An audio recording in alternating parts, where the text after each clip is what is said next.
पुढच्या बातमीकडे वळतोय। नागपूरमध्ये दुहेरी हत्याकांडाची खळबळजनक घटना घडली। जुन्या वादातून 2 जणांवर प्राणघातक हल्ला करण्यात आला। एकाचा जागीच मृत्यू झाला तर उपचाराच्या दरम्यान दुसऱ्याचा देखील मृत्यू झालेला आहे। हत्येप्रकरणी चंदू नावाच्या एका आरोपीला पोलिसांनी अटक केलेली आहे। मात्र महत्त्वाची बातमी आपण पाहतोय, नागपूरमध्ये हे दुहेरी हत्याकांड घडलेलं आहे आणि या हत्याकांडाने आता नागपूरमध्ये एकच खळबळ उडालेली आहे। जुन्या वादातून 2 जणांवर प्राणघातक हल्ला करण्यात आला। एकाचा जागीच मृत्यू झालाय तर दुसऱ्याचा उपचारादरम्यान मृत्यू झाला। हत्येप्रकरणी चंदू नावाच्या एका आरोपीला आता पोलिसांनी बेड्या ठोकलेल्या आहे।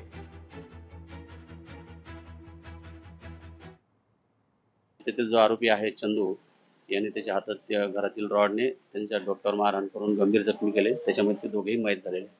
सर, यामध्ये तुमच्या भाऊच्या पंकजचा काय सहभाग आहे? तिने आरोपी केला आहे का काही?